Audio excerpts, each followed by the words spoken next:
टीवी5 Hindi channel देख रहे सभी दर्शकों का मैं प्रदीप शाही टॉप न्यूज में स्वागत करता हूं। आज दिन भर की बड़ी खबरें। कोयले का संकट बरकरार, जिसके चलते पावरकॉम को भी दुविधा का सामना करना पड़ सकता है। केंद्र सरकार ने अधिक कोयला देने की मांग को ठुकरा दिया है। स्थितियां काफी गंभीर बन चुकी हैं और सबसे खास बात कि कई थर्मल प्लांट्स में एक सप्ताह से भी कम कोयले की खपत रह गई है। गृह मंत्री अमित शाह के पंजाब दौरे के बाद स्थितियां काफ़ी तनावपूर्ण बनी हुई हैं। चंडीगढ़ के मुलाजिमों को केंद्र की ओर से केंद्र में शामिल करने का जो फैसला लिया गया है, इसका विरोध शुरू हो चुका है। राजनीतिक दल भी इसका विरोध कर रहे हैं, चाहे वो अकाली दल हो, चाहे वो आम आदमी पार्टी हो या फिर कांग्रेस। आम आदमी पार्टी सत्ताधार पार्टी ने भी अपना फैसला सुना दिया है कि ये फैसला उचित नहीं है, ये अधिकारों का हनन है। वहीं कांग्रेस के नेता सुखपाल खैरा ने भी इस प्रस्ताव की निंदा की है और उन्होंने कहा कि इस फैसले को तुरंत निरस्त करना चाहिए। इसी तरह से प्रकाश सिंह बादल, जो 5 बार के मुख्यमंत्री रहे हैं, उन्होंने भी कहा है कि इस फैसले के खिलाफ आम आदमी पार्टी के मुख्यमंत्री भगवंत मान को कड़ा नोटिस भी लेना चाहिए।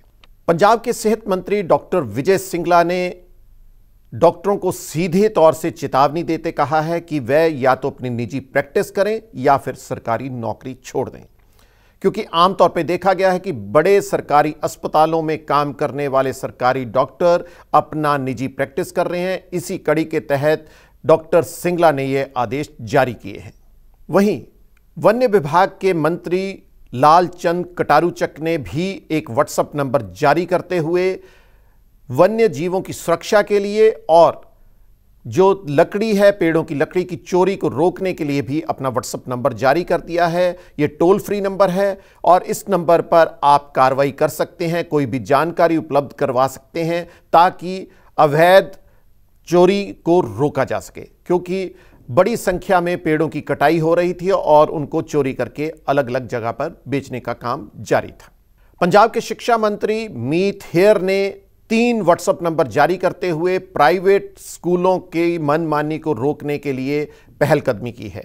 उन्होंने अभिभावकों से अपील की है कि वह किसी भी प्राइवेट स्कूल की कोई भी किसी तरह की मनमानी अगर वो सामने लाते हैं तो वह उनको गुप्त रखेंगे और इसकी छानबीन भी करेंगे। चंडीगढ़ में अब कैमरों की नज़र से बचना मुश्किल हो जाएगा। चंडीगढ़ में 2100 नए कैमरे स्थापित किए जा रहे हैं, जिसके चलते अब सभी जगह पर चप्पे चप्पे पर ट्रैफिक पुलिस की नज़रें बनी रहेंगी। अब ये देखना होगा कि ये 2100 कैमरों के साथ क्या कुछ बेहतर कारगुजारी हो सकती है। फिलहाल जब से कैमरे इंस्टॉल किए गए हैं, लगभग 3000 रोजाना चालान की वृद्धि हो चुकी है। केवल चालानों की वृद्धि के साथ ही नहीं, इससे चोरी के वाहनों के ऊपर भी कड़ी नज़र रखी जा सकेगी। साथ ही चोरी के अलावा यहां की स्थितियां ऐसी हो जाएंगी कि जो अपराध है उसके ऊपर भी अंकुश लगना तय माना जा रहा है। पंजाब के लिए खुशखबरी। पंजाब के निर्यातकों ने बहुत बढ़िया कारगुजारी करते हुए पंजाब के बीते साल की तुलना में इस साल 3752.48 करोड़ रुपए अधिक का निर्यात करने में सफलता हासिल की है। बीते साल तक पंजाब 18वें स्थान पर था, वह उछलकर 8वें स्थान पर पहुंच गया है, यानी कि 10 पायदान का जंप लगाया है और ये स्थितियां आगे से बेहतर होंगी और निर्यात में भी इसके बेहतर आसार दिखाई देने शुरू हो गए हैं।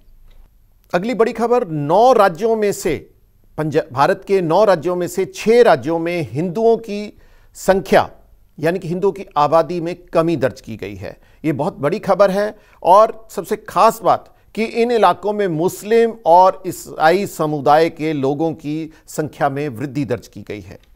आपको कुछ जानकारियां उपलब्ध करवा दें। जम्मू कश्मीर में 2001 में हिंदुओं की संख्या 30% थी और मुस्लिम 67% थे, जबकि 2011 में ये आबादी हिंदुओं की कम होकर 28% रह गई है और मुस्लिमों की आबादी 1% उछाल खा गई है। अगर पंजाब की बात करें तो यहां पर सिखों की संख्या 60% थी, जो गिरकर 58% रह गई है, यानी कि इनमें भी 2% का गिरावट दर्ज की गई है और हिंदुओं की संख्या में 1% की गिरावट दर्ज की गई है। इस तरह के कई राज्य हैं और इसके ऊपर अभी जो जनगणना की बात हुई है तो हिंदुओं को भी अब अल्पसंख्यक मांगने के लिए एक सुप्रीम कोर्ट में याचिका दायर की गई है ताकि इसके ऊपर गंभीरता से चर्चा की जाए, ताकि यहां पर अल्पसंख्यक का दर्जा मिलकर उनको बेहतर काम करने के लिए और बेहतर फैसिलिटीज मिलने का राह खुल सके। अगली बड़ी खबर रूस और यूक्रेन युद्ध से संबंधित। बीते माह से चल रहे युद्ध के चलते स्थितियां काफी गंभीर हैं, परंतु अब इजरायली प्रधानमंत्री इसमें मध्यस्थता करने के लिए आगे आए हैं और इसकी वार्ता भारत में होना तय हुई है।